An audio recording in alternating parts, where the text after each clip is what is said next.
가짜 신들과의 결별이라는 제목으로 오늘 하나님 말씀 전하겠습니다. 최근에 있었던 일인데요.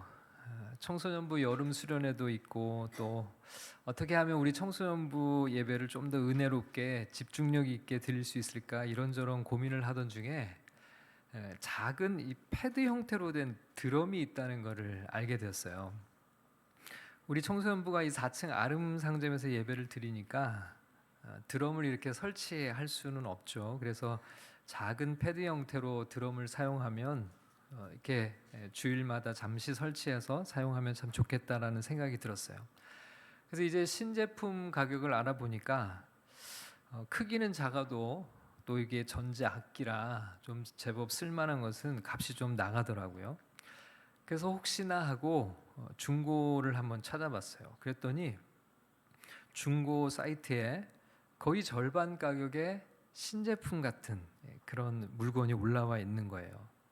저는 이제 악기에 대해서는 잘 모르니까 제 제자 중에 드럼 학원을 했던 제자가 있어서 제가 이 물건을 한번 좀 봐달라고 그렇게 부탁을 했어요.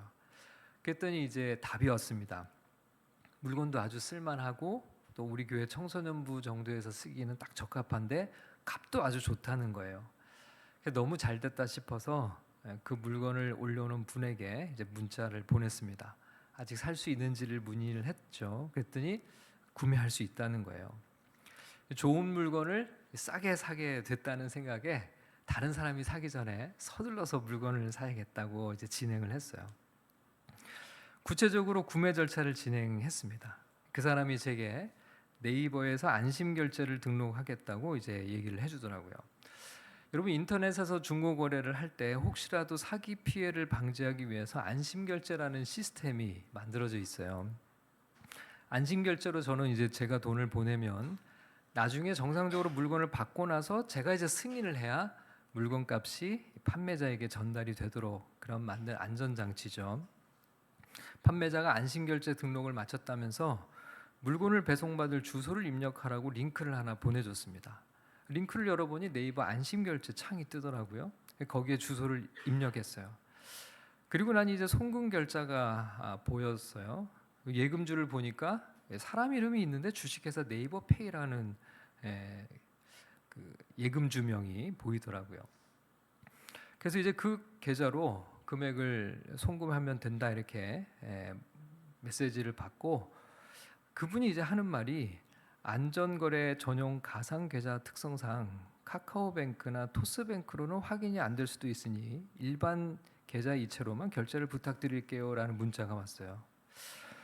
근데 이제 그분이 카카오뱅크로 하지 말라고 그랬는데 왜 그런지 모르겠는데 그 사람이 하지 말라는 카카오뱅크로 송금을 그냥 하고 싶었어요.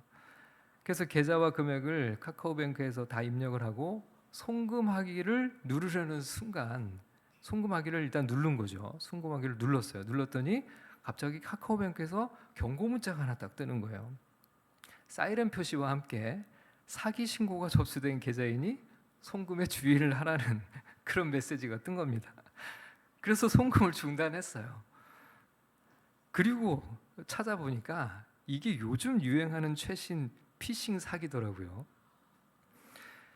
그리고 뉴스를 봤더니 요즘에 이런 피해자들이 되게 많이 있다는 거예요. 젊은 친구들 중에서도 피해자가 많아요. 나중에 알고 보니까 중고 물건 판매자가 제게 보낸 네이버 안심 결제 창이 교묘하게 만들어 놓은 가짜 사이트였던 겁니다. 진짜랑 똑같이 만들어 놔서 저도 사실 깜짝같이 속았어요.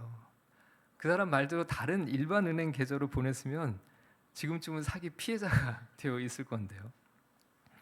다른 많은 피해자들도 당연히 네이버 안심결제 사이트라고 생각해서 속아 사기 피해를 당한 것이더라고요. 가짜를 진짜처럼 속여서 사기 범죄를 저지르는 거죠. 우리가 이런 사기 피해를 당하지 않기 위해서는 항상 가짜를 식별하는 것이 정말 중요하다는 것을 세상 깨달았습니다. 여러분 그 중에서도 특별히 우리가 주의를 기울여야 하는 것이 있어요. 그게 뭐냐면 바로 가짜 하나님을 우리가 잘 식별하는 겁니다. 진짜 하나님인 줄 알고 열심히 섬기고 따르고 인생을 다 걸었는데 나중에 보니 가짜였다는 것을 알게 된다면 어떨까요? 인생을 통째로 사기당하는 것이겠죠.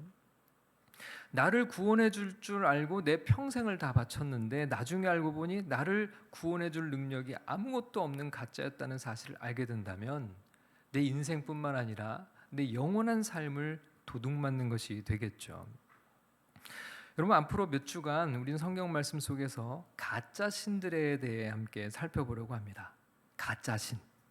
이 가짜 신을 성경은 우상이라고 말씀하거든요. 우상이란 무엇일까? 팀 켈러 목사님은 그의 책 내가 만든 신에서 이 우상을 이렇게 설명했어요. 우상이란 무엇인가?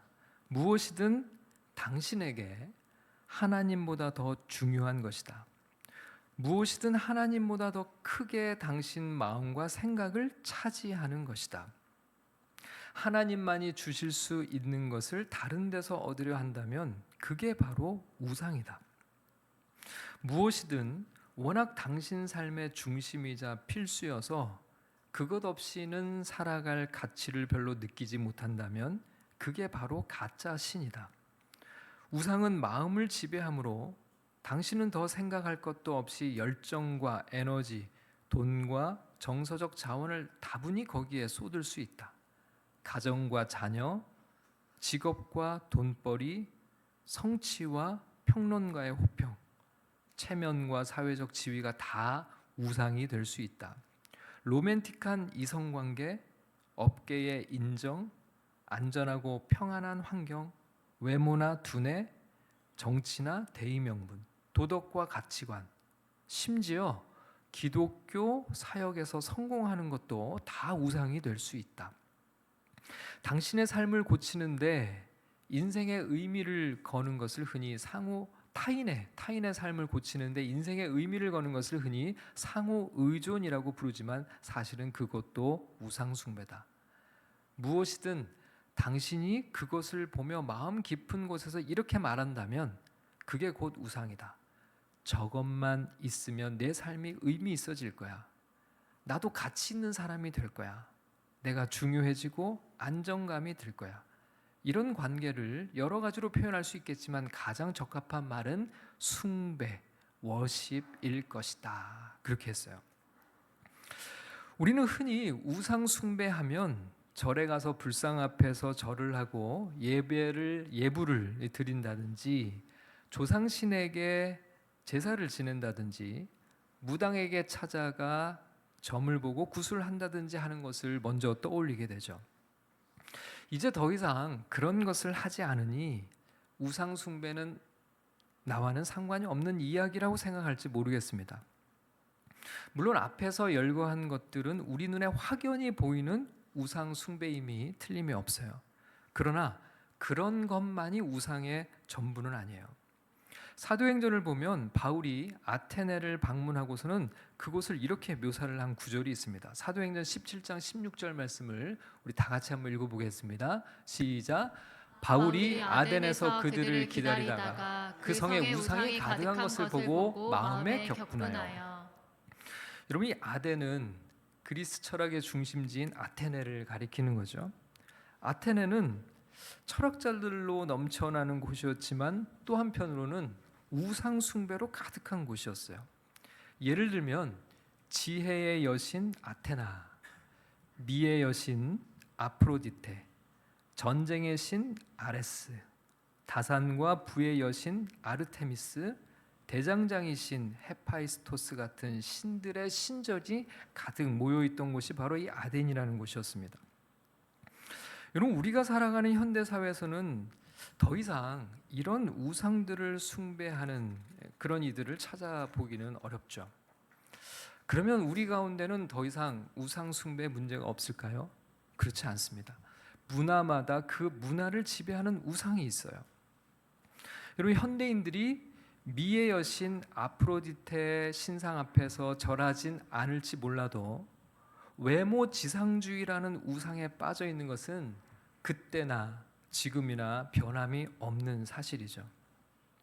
다산과 부의 여신 아르테미스에게 예배하지는 않아도 돈과 성공을 세상 최고의 가치로 떠받들고 살아가고 있다면 그것이 바로 우리 시대의 우상 숭배인 것입니다. 오늘 우리가 읽은 성경 말씀 출애굽기 20장에는 십계명이 소개되어 있는 말씀이죠. 여러분, 십계명은 어떻게 시작을 할까요? 자, 2절과 3절 말씀을 우리 같이 한번 읽어보겠습니다. 오늘 본문 2절과 3절입니다. 시작. 나는 너를 애굽 땅 종되었던 집에서 인도하여 낸 내 하나님 여호와니라. 너는 나 외에는 다른 신들을 내게 두지 말라. 여러분, 십계명의 첫 번째 말씀으로 하나님 외에 다른 신들을 두지 말라고 하셨어요. 자, 그럼 여기서 다른 신들이란 무엇을 가리키는 걸까요? 자, 그 다음 구절에 보면 답이 나옵니다. 자, 4절 말씀을 우리 같이 한번 읽어보겠습니다. 4절 시작. 너를 위하여 새긴 우상을 만들지 말고 또 위로 하늘에 있는 것이나 아래로 땅에 있는 것이나 땅 아래 물속에 있는 것에 어떤 형상도 만들지 말며. 여러분, 여기 보면 다른 신들이 본질적으로 어떤 건지를 우리에게 말씀해 주는데, 다른 신들은 우리가 우리를 위해 만든 하나님이에요. 하나님이 아닌 것들을 하나님의 자리에 대신 가져다 놓은 모든 것이 다 우상이 될 수 있습니다. 그래서 이것을 바울은 로마서 1장 25절에서 이렇게 풀이하거든요. 로마서 1장 25절 말씀입니다. 함께 읽겠습니다. 시작. 이는 그들이 하나님의 진리를 거짓 것으로 바꾸어 피조물을 조물주보다 더 경배하고 섬김이라. 주는 곧 영원히 찬송할 이시로다. 아멘. 여러분, 바울은요, 피조물을 조물주보다 더 경배하고 섬기는 것, 이것이 바로 우상 숭배라고 말씀하고 있어요. 여러분, 사실 피조물은 다 하나님이 창조하신 것들이죠. 하나님은 그것들을 다 우리에게 주셨어요. 하나님이 우리에게 주신 것은 다 선하고 좋은 것들입니다. 그런데 그것들을, 그 선하고 좋은 것들을, 하나님이 창조하셔서 우리에게 주신 것들을 하나님의 자리에 가져다 놓는 것이 문제죠. 하나님이 주신 좋은 것을 하나님보다 우리가 더 사랑하는 것이 문제입니다. 그래서 무엇이든 가짜 신이 될 수 있어요. 그런데 특히 우리 삶에서 가장 좋은 것일수록 더 우상의 자리에 올려다 놓기가 쉽다는 거예요.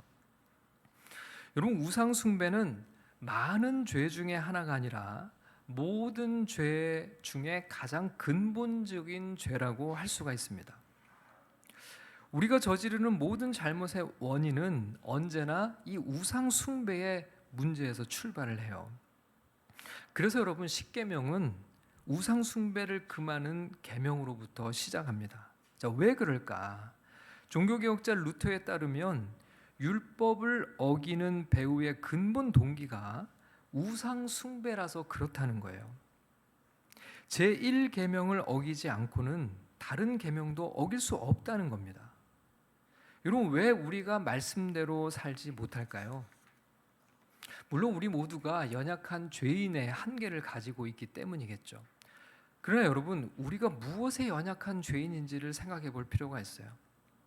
그것은 우리가 하나님이 아닌 다른 것을 우리 마음에 더 중요하게 두며 살아가는 연약함이 있다는 거예요. 여러분, 하나님이 우리 마음에 가장 중요하다면, 우리가 온 마음을 다해 하나님만을 사랑한다면 당연히 우리는 하나님의 말씀을 전적으로 순종하며 살아가게 될 겁니다. 그렇다면 우리가 말씀대로 살지 못하는 죄인인 이유가 어디 있을까요? 우리가 머리로는, 입으로는 하나님을 가장 사랑한다고 생각하고 말하면서도 마음 깊은 곳에서 다른 것을 더 사랑하며 살아가고 있기 때문인 거죠. 하나님보다 더 중요하게 여기는 것, 하나님보다 더 사랑하는 것, 바로 그것들이 다른 신들, 가짜 신들인 겁니다. 이런 가짜 하나님과 결별하지 않는 한 우리는 결코 하나님의 말씀대로 살아갈 수는 없는 겁니다. 따라서 우리가 하나님의 자녀로 변화된 삶을 살아가기 위해서는 우리 각자의 마음속에 이런 우상들의 문제를 다루지 않고서는 불가능한 것이죠. 많은 사람들이 예수 그리스도를 믿고 하나님의 자녀가 되었음에도 불구하고 이전의 삶과 별반 다르지 않게 살아가는 이유가 바로 여기 있어요. 여러분, 우상은 모든 사람 안에 숨어 있습니다. 우리도 예외가 아니에요.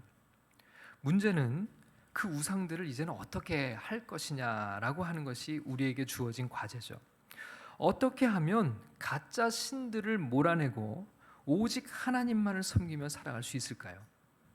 자, 그렇게 하기 위해서는 제일 먼저 우리 안에 있는 우상들을 분별하고 식별하는 것이 필요합니다. 내 안에 있는 우상들을 식별하는 법에 대해서 팀 켈러 목사님은 몇 가지 중요한 기준을 제시하시는데요. 자, 제가 한번 읽어보겠습니다. 들어보세요. 첫째로, 우상을 식별하는 방법 첫째, 생각의 내용을 점검해야 한다. 대주교 윌리엄 템플은 혼자 있을 때 하는 일이 곧 당신의 신앙이다 라고 말했다. 이렇게 자문해보라. 당신이 습관적으로 생각하면서 혼자서 속으로 기쁨과 안락을 얻는 대상은 무엇인가? 둘째로, 돈을 어떻게 쓰는지 보면 자신이 속으로 진짜 사랑하는 것이 무엇인지 식별할 수 있다. 예수님은 내 보물이 있는 그곳에는 내 마음도 있느니라 라고 하셨다. 돈은 당신이 가장 사랑하는 대상 쪽으로 저절로 흘러가게 되어 있다. 사실 어떤 대상에 지출하는 돈이 너무 많아 항상 절제에 힘써야 한다면 이것이야말로 우상의 징후다. 사도 바울이 썼듯이 하나님과 그분의 은혜를 세상에서 가장 사랑하는 사람은 사역과 자선과 빈민구제에 아낌없이 헌금하게 되어 있다. 그런데 우리 대부분은 옷이나 자녀에게 또는 집과 자동차 같은 지위의 상징물에 과소비를 한다. 평소 씀씀이를 보면 우상이 드러난다. 셋째로, 하나님을 믿는다고 고백하는 이들에게 특히 유용한 우상식별법이 있다. 한번 주의 있게 들어보시죠. 기도가 응답되지 않고 희망이 꺾일 때 어떻게 반응하는지 보면 된다. 기도한 대로 되지 않으면 누구나 서운하고 아쉬울 수 있다. 하지만 하나님을 믿으면 떨치고 나아간다. 아직 삶이 끝난 게 아니며 그런 것들은 당신의 주인이 아니다. 그러나 기도한 대로 되지 않았다고 분노가 폭발하거나 깊은 절망에 잠긴다면 그것이 당신의 실제 신일 수 있다. 넷째로, 가장 통제하기 힘든 자기 감정을 보라. 가장 고통스러운 감정의 밑바닥에서 찾으라. 특히 좀처럼 거치지 않는 감정이나 뻔히 잘못인 줄 아는 행동으로 당신을 몰아가는 감정에 주목해야 한다. 화가 날 때면 이렇게 자문해보라. 나에게 정말로 중요한 뭔가가 있는가? 무슨 수를 써서라도 손에 넣어야만 할 것이 있는가? 심한 두려움과 절망과 죄책감에 대해서도 똑같이 하라. 내가 이토록 두려운 이유는 꼭 필요한 게 아닌데도 필요하다고 여기던 내 삶에 뭔가가 위협받고 있기 때문인가? 내가 이토록 침울한 이유는 꼭 필요한 게 아닌데도 필요하다고 여기던 뭔가를 잃었거나 거기에 실패했기 때문인가?